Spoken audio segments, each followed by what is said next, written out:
¿no? Como en esa línea de tiempo que son 2 horas. Y es como una experiencia ritual. Lo terapéutico sería más como llevarlo semanalmente o llevarlo, pues, algo que siga en el tiempo, ¿no?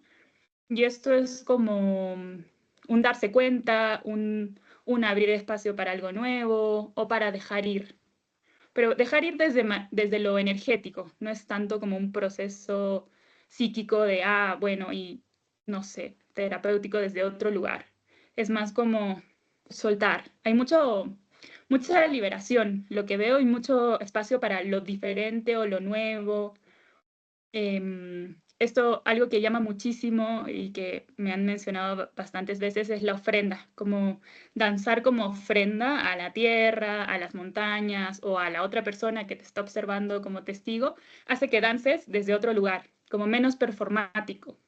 Es más como ritual. Y a veces se hacen secuencias cuando estamos en grupo de pasos que parecen como tribales. Entonces también aparece lo tribal en las sesiones, ¿no? Como repetir el ritmo y se crea como una danza coreográfica en grupo, pero sin que sea performático, ¿no? Es más como todos estamos acá conectados por el ritmo o los tambores.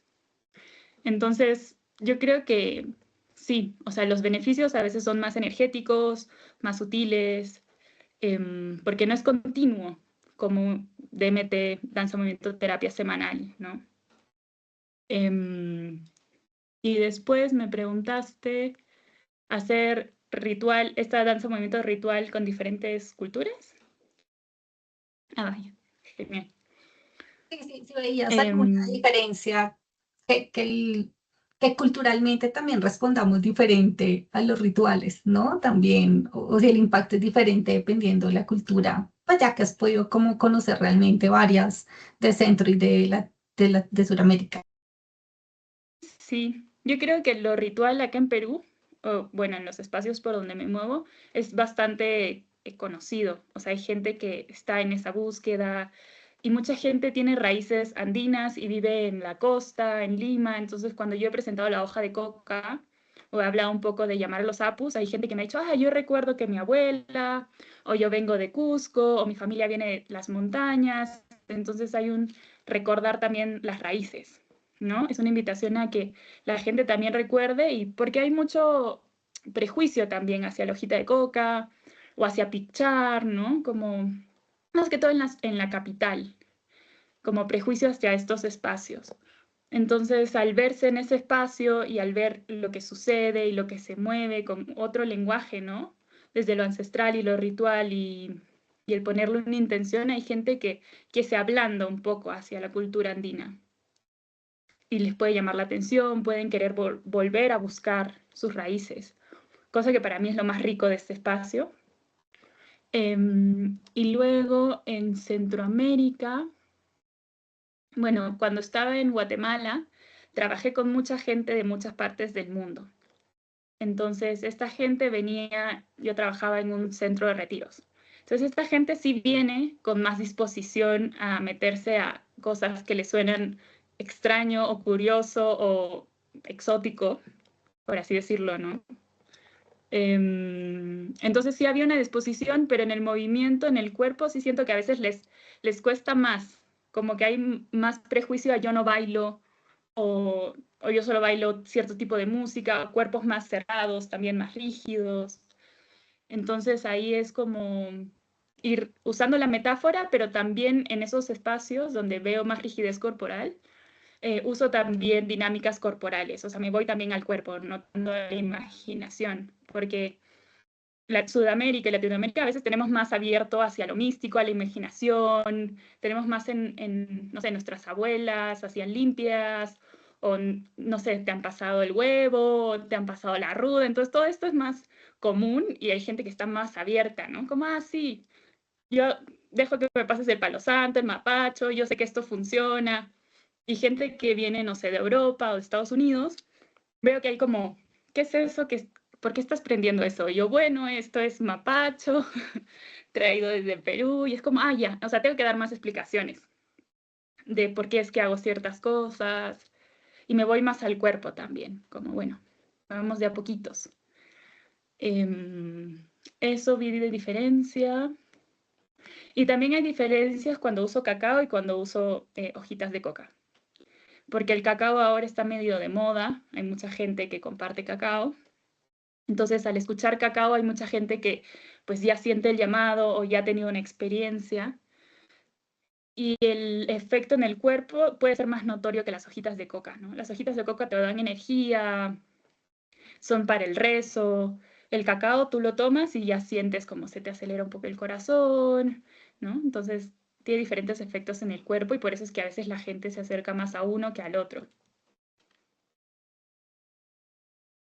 Sí, eso. Bueno, re interesante.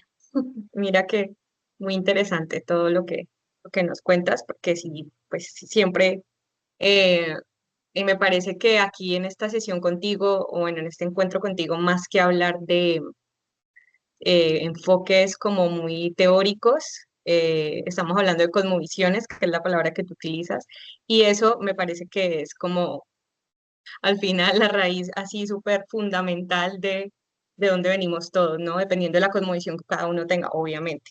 Pero muy interesante poder abarcar esa parte tan esencial que cada uno trae y ponerlo pues como ya al uso del cuerpo, del arte en general y bueno, del ritual, me parece súper poderoso. Ya que yo te hago una penúltima pregunta, porque le voy a dejar la última a Lili para finalizar.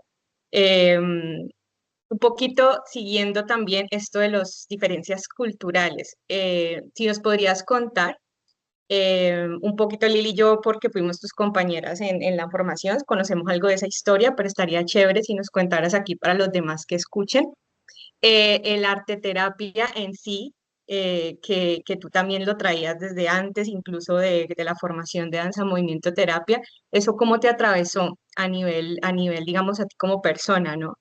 Lo que quieras contar, obviamente, eso, no, libre. Pero eso y también, sí, cómo te ha atravesado a nivel también personal todos estos lugares culturales, de contextos culturales en donde has estado.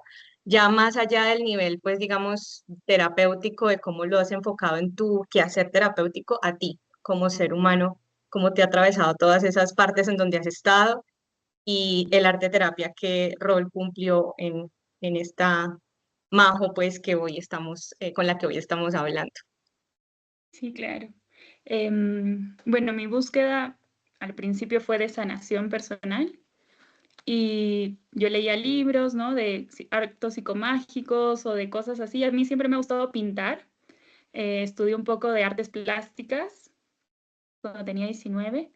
Entonces, cuando comencé el camino de encontrarme y de ver por qué es que pasaba procesos emocionales tan difíciles, encontré el arte como refugio. El arte desde pintar con acuarelas o bailar. Entonces ahí fue que me metí a una formación de arte terapia para ver cómo es que puedo profundizar y cómo es que puedo acompañar a otros en algún momento desde el uso del material. Porque lo que me transformó fue más que buscar un final, ¿no? En una obra o en un proyecto artístico, es todo el proceso y el contacto con el material, lo que te transforma, ¿no? El transformar la materia. Y cómo en esta transformación de la materia puedes transformarte tú misma también o traer creaciones, el mismo hecho de crear algo que no tiene que ser estético, no tiene que ser bello, tiene que ser propio, ya es un acto como que te transforma, ¿no? Como, soy creadora, soy capaz de materializar algo desde lo pequeño, ¿no? Desde, pues, una pintura o una escultura, que al final lo que yo hacía en mi proceso era las quemaba, las enterraba, hacía lo que ahora invito a hacer a los demás, yo lo hacía, pues, hace años, ¿no? Mientras estudiaba. Siempre le daba un final así, ¿no? Como un cierre de medio ritual, como acá estoy quemando todo mi odio y toda mi ira, no sé qué, y lo quemaba. Cosas así. Bueno, eso es en lo personal. Y fue a través de la arte terapia que conecté con la danza movimiento terapia también y que me metí a estudiar con ustedes esos años en Brecha que para mí fueron muy transformadores en el sentido de la comunidad, ¿no? El aceptar mi propio movimiento en comunidad. Para mí eso fue lo transformador y sentirme acompañada en mi movimiento. Eso para mí fue como wow. Y es lo que yo busco recrear en las sesiones que doy, ¿no? Como crear comunidad, que todo el movimiento es aceptado, que no hay bien ni mal en el movimiento, ¿no? No hay movimiento que esté bien ni que esté mal. Y eso es lo que yo busco replicar, porque eso fue algo que a mí me transformó internamente de maneras así. Mi personalidad, mi manera de estar, fue increíble. Y luego, la segunda pregunta, Lau, era el viajar, ¿no? Y el conectar con diferentes culturas. Bueno, yo creo que la transformación la sigo haciendo, ¿no? Como sigo llevando el proceso de transformación en lo ancestral, porque mi conexión con lo ancestral y con mi camino andino comenzó así sin pensarlo, sin planearlo. Mi pareja en su momento me invitó a un matrimonio de la nación Queros y para mí fue como, wow, siempre he querido conocer un Quero y nunca había tenido la oportunidad. Entonces dije, yo voy al matrimonio. Y me compré un pasaje a Cusco y vine y subí a la montaña donde ellos viven, en Quico, se llama su poblado. Y ellos viven como a 4.500 metros, viven súper alto y viven como vivían hace muchos años. Ahí no hay internet, no hay baños así con agua corriente, pues no hay muchas cosas, ¿no? Y me pasé ahí 4 días celebrando este matrimonio y en esta celebración pues me la pasé bailando con la gente y en una de esas me saca a bailar un Justino, que es mi actual maestro, pero yo no sabía que era Justino. Me saca a bailar y comenzamos a bailar y me pareció muy chistoso. Y luego mi pareja me dice, ¿sabes con quién has estado bailando? Y yo, pues no. Y me dijo con mi maestro, con Justino. Y yo, wow, hay que conocerlo. y, y así fue que conocí a Justino bailando y para mí eso es una gran señal. Y luego pues quise ir a visitarlo y él me dio la bienvenida a su casa y ahí entablamos un vínculo, ¿no? Con su esposa, con sus hijos, de vivir el día a día. Y, y bueno, pues es una historia, pero está bien, vale. Y yo le pedí que me lea las hojas de coca cuando estábamos ahí y él entendió mal, pues su lengua materna es el quechua. Entonces el español como que a veces sí, a veces no tan bien, pero sí, bueno. Yo le dije, ¿me lees las hojas de coca? Y Justino dijo, ¿quieres aprender a leer las hojas de coca? Y yo, no. Me dijo, ven, vamos a preguntar si tú puedes leer las hojas de coca. Y yo, bueno, está bien. Y preguntó y las hojas de coca le dijeron que sí, pero que me tenía que iniciar. Entonces él me dijo, te vamos a iniciar. Y yo, ¿qué? Y le dije, bueno, está bien, vamos a iniciarme. Me dijo, ya tienes que venir de acá un tiempo y hacer esto y necesitas todo esto para prepararte. Yo le dije, ya. Y le dije, mira, tú me inicias y yo te ayudo a construir las paredes de tu casa con barro. Y él, ya, trato hecho. Entonces también me pasé como unos 5 o 6 días construyendo las paredes y al día final él me inició en el camino andino. Entonces fue todo muy sincrónico. No es que yo lo estaba buscando así como, quiero iniciarme.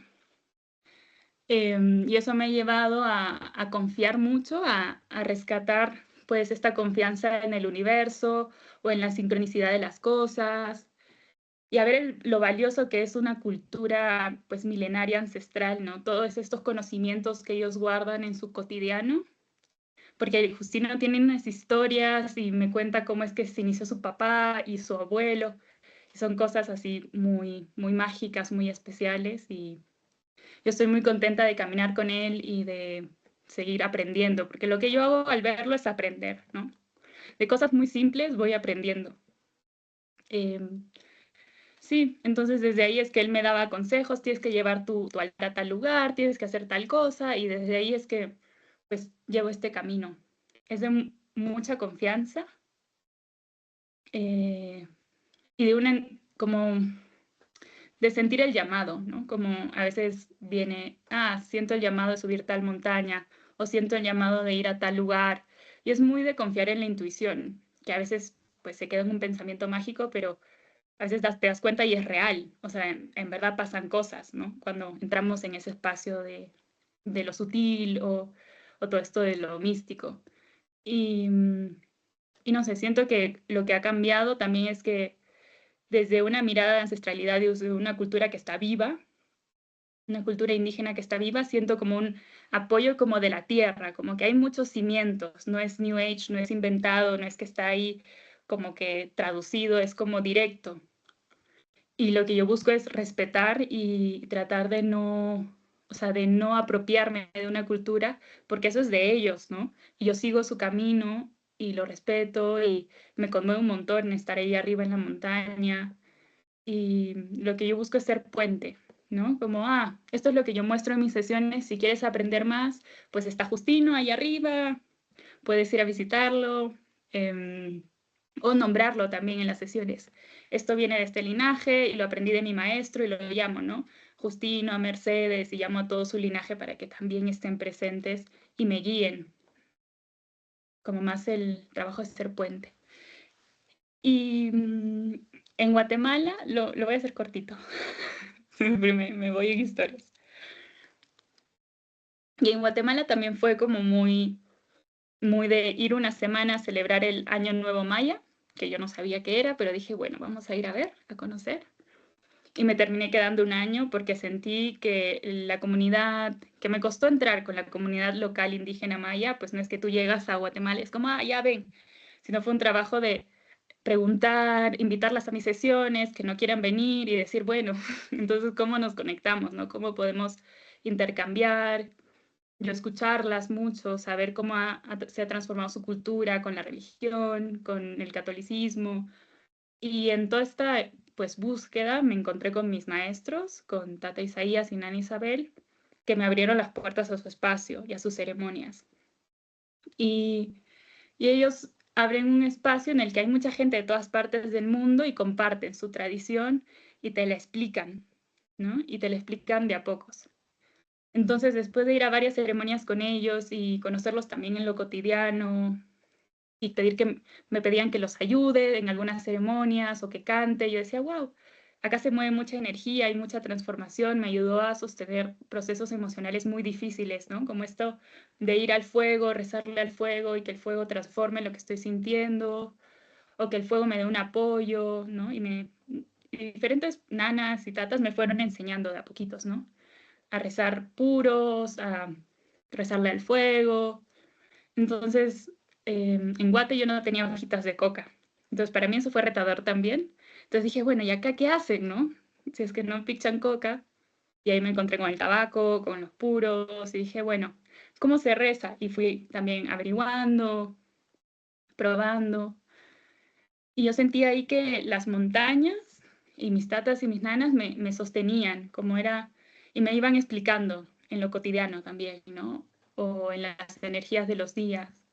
Y fue como un proceso lentito de un año, de estar ahí haciendo preguntas, eh, de viendo cómo me transformaba yo internamente, ¿no? La seguridad en mí misma o la confianza en que algo me sostiene, la tierra me sostiene, las montañas, lo que me impulsó a decir, bueno, seguimos este camino también. Y, y pues así me metí a una formación para compartir cacao. Qué hermosas experiencias, Majo, que obviamente te han alimentado todo el proceso ritual y que permiten que tú alimentes a otras personas en el camino y como poco a poco te los vas encontrando por el camino muy suavemente, ¿no? Muy poco impuesto. Entonces, muy bella la experiencia. Para finalizar, Majo, quisiéramos que terminaras con una invitación. ¿Cómo invitarías a las personas que vean nuestra diálogo, nuestra conversación, para que realmente experimenten este tipo de propuestas, que se den eh, la oportunidad de apreciarla, de recorrerla? Entonces, te damos la palabra para esa invitación, para nuestro final. Claro que sí. Bueno, esa es una invitación a abrir un espacio en el que se conecta la danza, movimiento, terapia y el ritual para crear una contención desde la energía, desde lo sutil y llevarlo al cuerpo, que no se quede en la mente, que no se quede ahí en el espacio, sino aterrizarlo y encuerparlo para generar herramientas para el día a día, para lo cotidiano, para sentirnos más arraigadas a la tierra y a todo lo que nos ofrece. Así, chicas, muchas gracias por este espacio. Muchas gracias a ti por estar con nosotras. Y bueno, esperamos poderte invitar en otra oportunidad y también tener una experiencia contigo presencial o virtual en algún momento. Muchas gracias y muchas gracias a todos por conectarse y por poder compartir con nosotros estos diálogos latinoamericanos de salud mental en movimiento. Gracias. Gracias a todos.